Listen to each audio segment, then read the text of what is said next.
ጾሜን እንደጨረሱ ሲፈታ ነው ያስጀመርከኝ ማለት ነው። በንጋታው ከአንዳንድ ነው መድኃኒት ያስቆምከኝ። ተመረመርኩ ምናምን ውጤት ላኩልህ በቴሌግራም። ከ6 ወር በኋላ በቃ ማን ይቻለኝ በቃ አረጋገጥኩ ማለት ነው። አሁን ደግሞ በቃ ልነግርህ አልችልም። በቃ እንዴት ብዬ ልንገርህ? በቃ በጣም ነው የሚያስቀው። በቃ እንደውም የሆነ በቅርብ እንደውም ትንሽ ቀናነስኩ። ቼክ አርግቼ ነበረ ትንሽ የ3 ወር አሰራውና 4.5 ነበር ትዝ ይልሃል የመጀመሪያ በቃ ተገላግላል ስትለኝ። ከዛ ድንች ፓፓዮ ምኑን ቀደም በላውና ቼክ ሳረግ ምን ሆነ 4.512 ሆነ። በቃ አሪፍ ነው አልከኝ። አሁን ያለበት ሌብል ጥሩ ነው በቃ ስትለኝ እሺ አልኩ። ከዛ ምን አደረኩ ሩዜን በቃ ምናምን መጨፍጨፍ በደንብ ኤክሰርሳይዝ ስለምሰራ ከጂም ስመጣ 1 ኪሎ አቮካዶና ሙሉ ፓፓዬ ምናምን ነው የምበላው። ከዛ አሁን የሆነ ጊዜ እስቲ አልኩና አንዴ ደግሞ ቼክ ሳረግ 5.7 ነው ምናምን ሆነ። ኦኬ አልኩና ፍሩቶቹን ቆረጥኳቸው። አንተ እንዳስተማርከኝ ኮንትሮል ማድረግ እንዴት እንዳለብኝ በገባይ መጠር ምን አደረኩኝ? ፓፓዬ ባናና በየቀኑ ነበር የምወስደው። እሱን ደግሞ ትንሽ ቀነስኩ ማለት ነው። እና በቃ እንደ በፊቱ ግን መጨነቅ ስትረስ ምናምን የለም። በቃ እንደተቆጣጠርኩት በቃ ገብቶኛል። ያው ባስረዳኸኝ ባስተማርከኝ መጠን እና እግዚአብሔር ይመስገን ዛሬ አሁን ጠዋት ተነስቼ ፋስቲንግ ዝም ብዬ ቼክ ካረኩኝ 82 ነው የኔ ማለት ነው።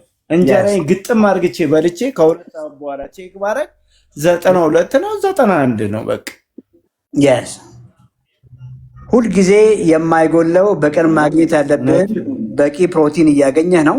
ከጎን ያሉትን ካርቦሃይድሬቶች ነው ቅድም የነገርከን።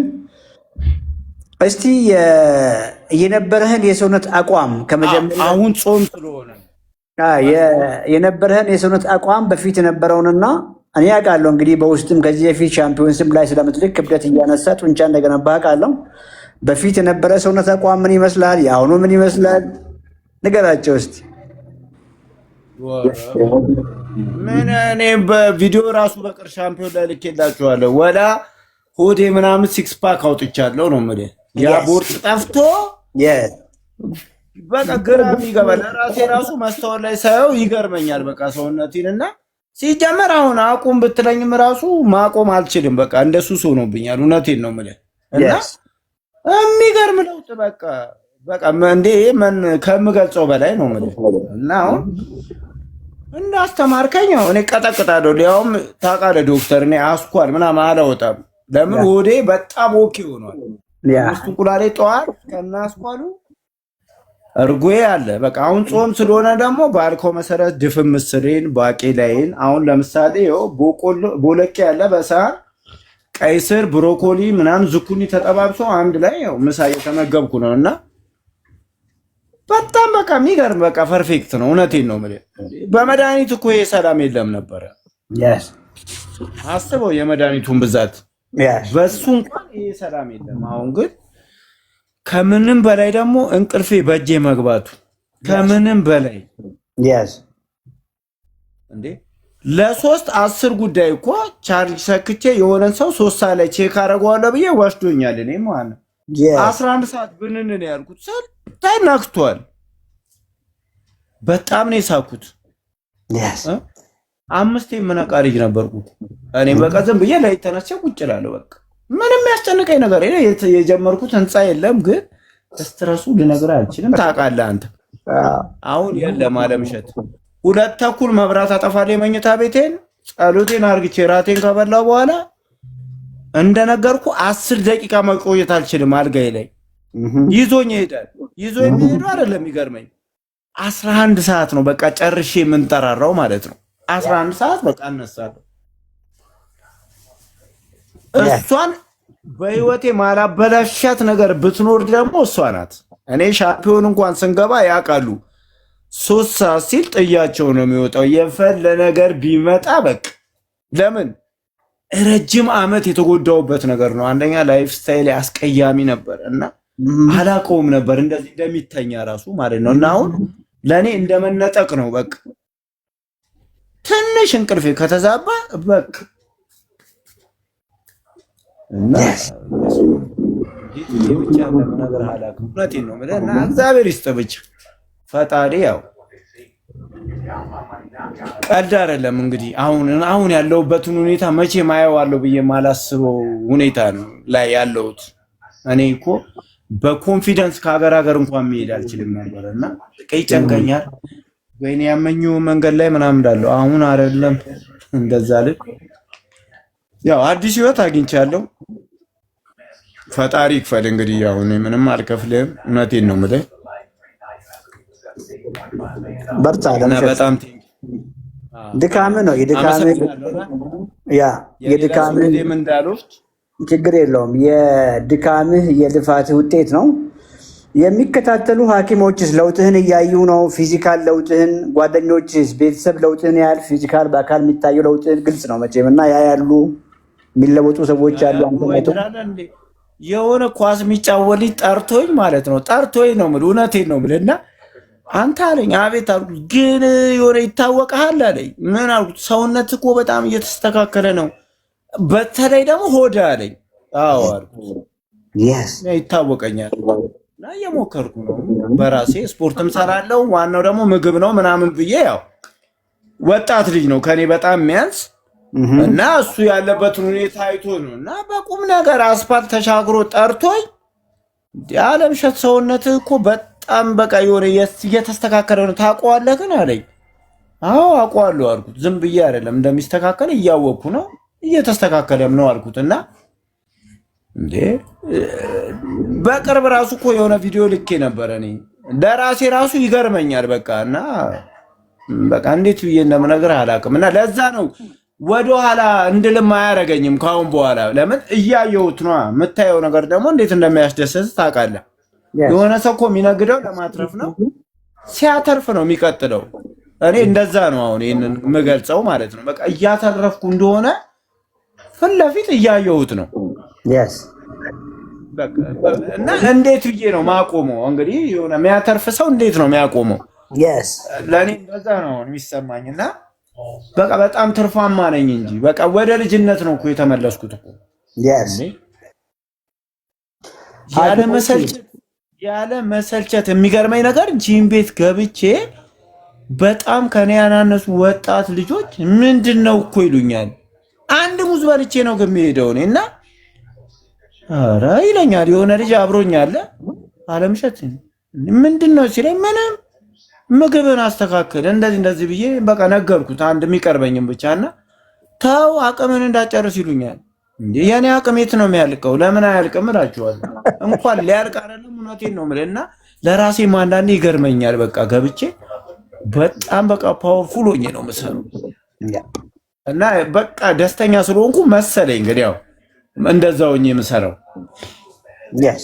እና እግዚአብሔር ይመስገን። ያው ሐኪሞች በጣም ያው አይተዋል። እነሱማ ሰው ይዤ ሲሄድ ነው አሁን የምንገናኘው። አንዱ እንደውም የሆነች ልጅ ከ4 ቀን በፊት ታይፎይድ አሟት ይዣት ሄጄ ሕፃን ልጅ ናት። በጣም ነው የገረመው። በቃ በጣም ቸኩያለሁ። በቃ አክማት ምን በላትና አካውንት ብቻ ላክልኝ ምናምን ብዬ ነው የወጣሁት። ስለሷ ካወራን በኋላ በጣም ገረመው ማለት ነው። ምንድን ነው አለኝ ዓለምሸት ሲለኝ በቃ የሆነ ዶክተር አገኘው ላይቭ ላይ ነው አልኩት። ምግብ ነው ህክምናው እና ኤክሰርሳይዝ ነው አልኩት። የሚገርም ነው አለኝ። በቃ እንዲህ 4 እኮ ትመጣ ነበር እኔ ጋር በቀን ታውቃለህ አለኝ። እና እሱ ነበር አሚሮል 1 ታዞልኝ 2 ስውጥ አሬ ይበዛብሃል ግን ችግር የለውም እስከ 4ም ይወሰዳል ግን ምንድን ነው ዓለምሸት ይሄን ያህል ይለኝ ነበር። እና ነገርኩት ምንም አይነት የምጠቀመው ነገር የለም አሁን መድኃኒት አልኩት። በጣም የሚገርም ነው አለኝ። ፊት ላይ ያለው ለውጥ ግን አይተኸዋል አለኝ። አዎ በደንብ አልኩት። አየዋለሁ አልኩት። እድሜ ተቀልብሷል ወይ ይለዋል ኮመንት ላይ። ስንት እድሜ ነበረ አሁን ስንት ሆንክ ይለዋል። ኧረ በስመ አብ እንዴ ዶክተር እኔ ነገርኩህ እኮ የገዛ እህቴ ራሱ ፊት ወደ ህፃንነት እንትን እየመጣ ነው ምናምን ትለኛለች። እና ሲጀመር እኔ ያው ብዙም ኮተቶች ነበሩብኝ በፊት። እነኛ ነገሮች ራሱ መቅራታቸው በራሱ በጣም እንደምንለወጥ አውቀው ነበር። በጣም ደግሞ ኮሚትድ እንደሆንኩ ታውቃለህ። ለ6 ወር እኮ አንተ ካልከኝ ነገር ፍንክች አላልኩም እና የምትለኝ ነገሮች በደንብ ስለማድረግ በቃ እንደሚሳካ ያመንኩት ከ6 ወር በኋላ ያንን ውጤት ሳይሆን ደግሞ በጣም ጥንካሬ ጨመረ። በቃ ማለት ነው በቃ ለካ ትክክል ነው አልኩ እና ላይቭ ላይ የገባው ሳይ እከታተላለሁ እና እውነትም ጤና ብቻም አይደለም እድሜም ይቀለበሳል። ትክክል ነው አልኩ ሳየው ፊዚካሌ ምናምን በፊት ይሄ ደረቴ ላይ የነበረው ጡት ምናምን ተቀይሮ ሌላ ነገር ነው። እጄን እንዳያው ቪዲዮ ልክ ያለው እኮ ከኔ የምጠብቀው አይደለም እና ለራሴ ይገርመኛል። በቃ እንዴ ይሰራል ማለት ነው አልኩ እና እንደነገርኩ በቃ እንዳተረፍኩ ያወቅኩት እኮ ከዛ በኋላ ነው። እና እንዴት ነው ወደኋላ የምመለሰው? በተአምር በቃ እኔ ሌላ ዓለም ውስጥ ነኝ ማለት ነው። እና ስንት ዓመት ነው አሁን? 40 ገጨው አንተ ጋር ትዝ አይልም? 39 ነበሩ። ስለዚህ 25 ነው የሆንከው አሁን የአሁኑ እድሜ። በቃ ከዛ በታች በለው እኮ እያልኩ ነው ዶክተር። እውነቴን ነው ብለህ እኔ ከምንም በላይ የሚገርመኝ ደግሞ የእሱ ብቻ አይደለም በዚህ እድሜ ላይ ይሄንን ጡንቻ ማግኘቴ ማለት ነው። እጄን ምናምን ሳየው ስሰራ መስታወት ላይ ልክ ነው በቃ አልኩ። በቃ እና ስታይ ነው የምታምነው። እያየው በቃ አልቀርም ጂም ቀረው ማለት ራሱ ለኔ ኪሳራ ነው፣ ከባድ ኪሳራ። አሁን ያለኝ እንትን እና እግዚአብሔር ይመስገን በጣም ሰላም ነኝ። እዚህ ጋር ለሚከታተሉ ሰዎችም እንደዚህ ሰላማቸው እንዳይበዛ እርግጠኛ ነኝ እና በጣም ነው ማመሰግንህ። እውነቴን ነው የምልህ። ያው እግዚአብሔር ዋጋን ይክፈልህ ነው የምለው። እኔ ድሮም ታውቃለህ ሌላ ምንም አይደለም። ያው እንግዲህ በቃ ላዳምጥ የሌላ ሰው ጊዜ እንዳልወስድ ደስ ብሎኛል። አውቄ ነው እንግዲህ ሰዎች ካንተ ልምድ እንደወስዱ ብዬ ነው እኔ የሚያወራው። በጣም ደስ ብሎኛል። እሺ ዶክተርዬ በጣም ነው የማመሰግነው። እኔም ቴንኪው። እሺ ምናልባት ሲጋራ የሚያጨስ ሰው ሲጋራ መጥፎ መሆኑን ያውቃል።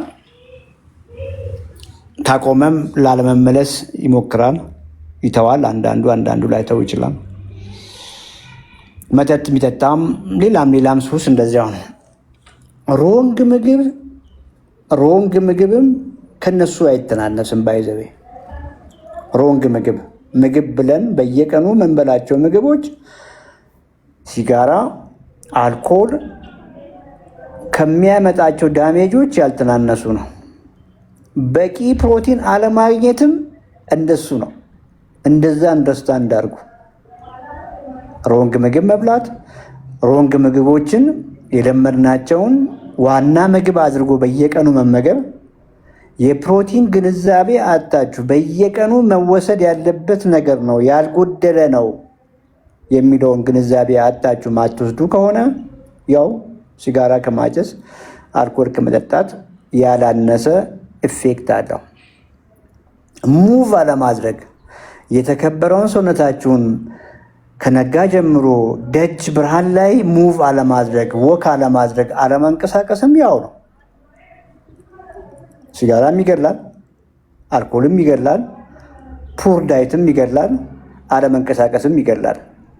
ያላሰራችሁት ሰውነት ያላንቀሳቀሳችሁት ክብደት እንግዲህ ማንሳት ስራ ነው። ባይዘ አሁን የጥንት ሰዎች ክብደት አንሱ ተብሎ አይነገራቸውም። ስራቸውን ከባድ ነው። ከባድ ነገር ነው የሚያነሱት የሚያወርዱት። እኛ ግን ለመኖር ስንል ነው እንግዲህ ክብደት አንሱ ብዬ የምላችሁ። ስፖርት ስሩ ብቻ ሳይሆን ክብደት ላይ ፎከስ አድርጉ። ክብደት አንሱ የግድ ነው። ክብደት ካላነሳችሁ አጠናክሩም። ክብደት ካላነሳችሁ የተሻለ ጡንቻ አትገነቡም። ኳሊቲ መስል አትገነቡም። አንድ ሰው የተሻለ ሰውነት፣ የተሻለ ጡንቻ፣ ጠንካራ ጡንቻ ካሌለው ደካማ ነው ማለት ነው። ለምንም ነገር ይጋለጣል። በማንኛውም ነገር የመሞት እድሉ ከፍ ያለ ነው። ቅድም እንዳልኳችሁ ሜታቦሊዝም መስል ማለት ነው። የተሻለ ጡንቻ ያለ ሰው ፈጽሞ ቦርጫም አይሆንም። የተሻለ ጡንቻ ያለው ሰው ዲያቤቲክ አይሆንም።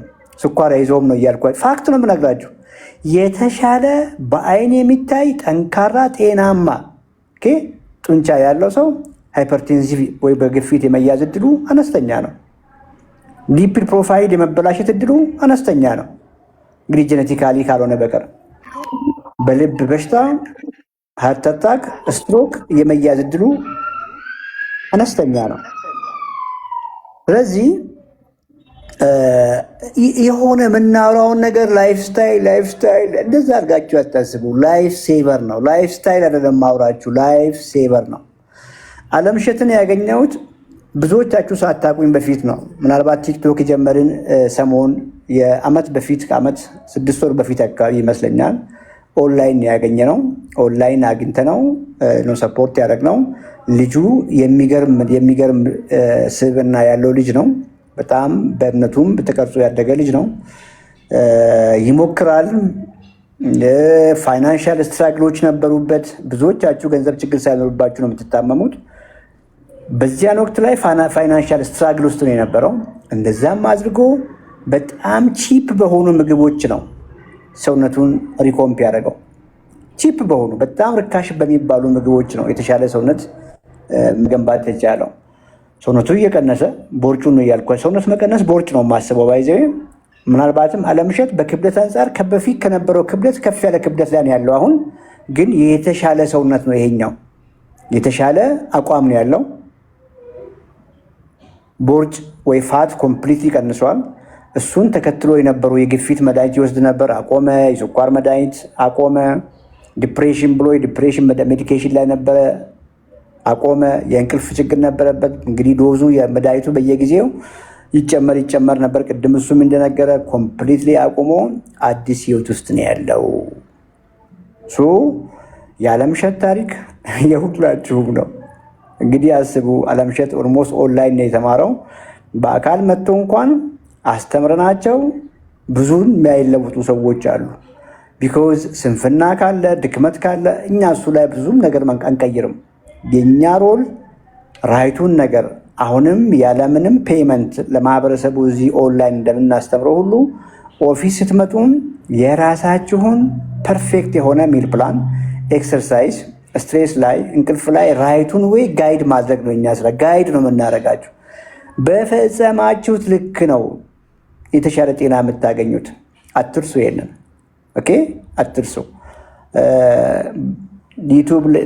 ዩቲዩብም ላይ ቲክቶክም ላይ ሰሞኑን ላይቭ ላይ ስናስተላልፍ ነበር እና ኦንላይንም ይሆን በአካል መታችሁ ጆይን አድርጋችሁን ተቀላቅላችሁን በምትፈልጉት መልክ በራሳችሁ ድክመት ያላሳካችሁ ሰዎች ፕሊስ አሁንም መምጣት ትችላላችሁ። ሁልጊዜም ላይቭ ላይ ስገባ ይሄንን ነው የምናገረው። ምክንያቱም ሰዎች ናችሁ። በተለያየ ምክንያት ፌል አድርጋችሁ ዳለቀጣችሁ ሊሆን ይችላል። ጤና ግን እንደሱ አያውቅም። የእናንተን ድካም አይረዳም።